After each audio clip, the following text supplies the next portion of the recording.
You know what's strange? We call Gen Z overexposed, overly sensitive, chronically online. We say they're addicted to their phones, obsessed with identity, unable to focus, allergic to discomfort. But nobody really asks the deeper question. What kind of psychology develops when you grow up being watched all the time? Generation Z, born roughly between 1997 and 2012, is the first generation to never experience a world without the internet.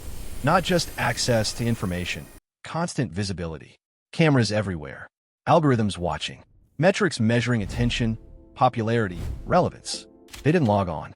They were born into it. And that single fact quietly reshaped how their minds work. Picture this. You're 13 years old. You're awkward, unsure, still figuring out who you are. That's normal. Every generation goes through that. But now imagine every mistake, every experiment with identity, every impulsive moment can be recorded, screenshotted, archived, and resurfaced years later. There's no clean slate, no forgetting. Psychologically, this changes everything. Previous generations had private phases. Gen Z had receipts. From an early age, they learned that visibility comes with consequences. Not always immediate, not always fair, but permanent.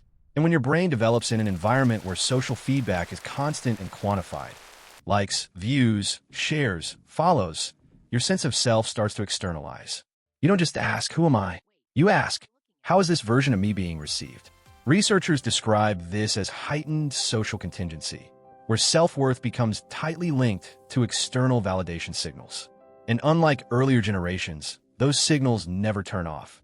The feedback loop is endless. That's why Gen Z appears paradoxical.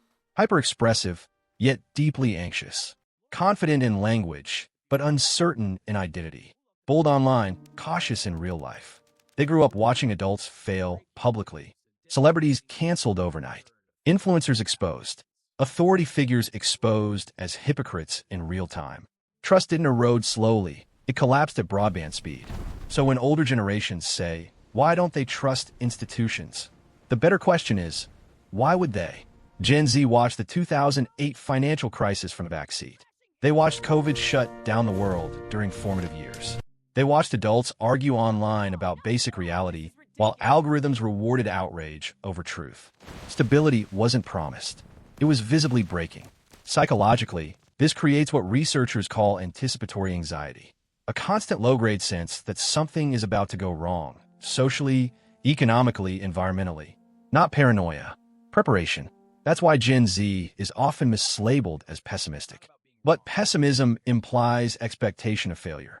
Gen Z doesn't expect failure. They expect volatility. And volatility demands adaptability. That's why they're fluent in irony, memes, and dark humor. Humor becomes emotional compression. Say it fast. Laugh it off. Don't linger. Vulnerability is dangerous when it can be clipped and replayed. So they layer sincerity under sarcasm, hope under detachment, care under irony. They didn't invent this to be cool. They invented it to survive socially. Mental health is where this generation gets most misunderstood. Gen Z talks about anxiety and depression more openly than any generation before them. Critics interpret this as fragility, but psychologically, it's closer to naming the water you're drowning in. They grew up during a time when emotional distress was no longer hidden, but it also wasn't always resolved. Awareness increased faster than solutions. Therapy language entered mainstream culture before emotional safety actually existed. So you get a generation that can articulate pain with precision, but still feels overwhelmed by it. They don't lack resilience. They lack certainty. And certainty is something no one could give them. Their relationship with work reflects this perfectly. Gen Z doesn't dream of climbing ladders. They watch ladders collapse. They watch loyalty go unrewarded. They watched burnout become a badge of honor and then a cause of breakdown. So instead of asking, how high can I go? They ask, what will this cost me? This isn't laziness. It's cost-benefit analysis shaped by witnessing exhaustion. They value flexibility not because they don't care, but because rigidity feels unsafe.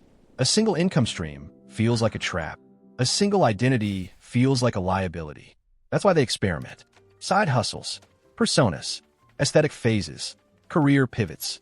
It looks chaotic from the outside, but internally, it's a search for something that won't disappear overnight. Authority, to Gen Z, is conditional. Titles mean nothing. Transparency means everything. They don't rebel loudly.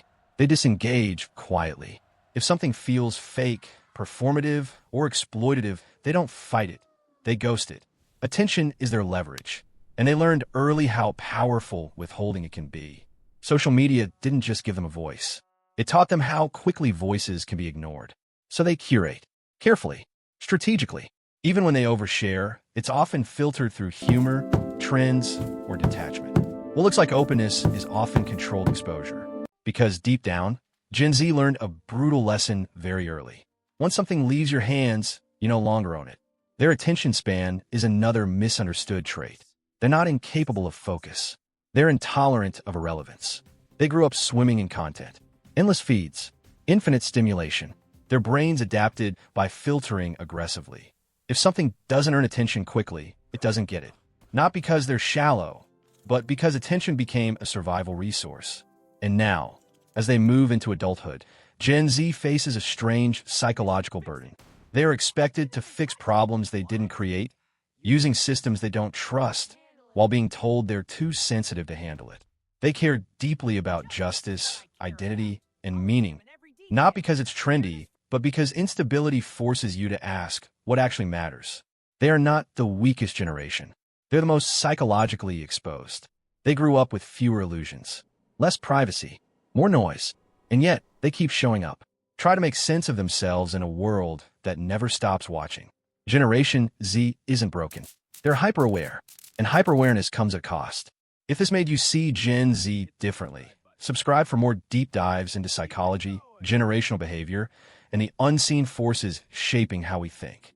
And if you want to support these long-form breakdowns, consider becoming a channel member. It genuinely helps keep these videos coming, because understanding people starts with understanding what shaped them.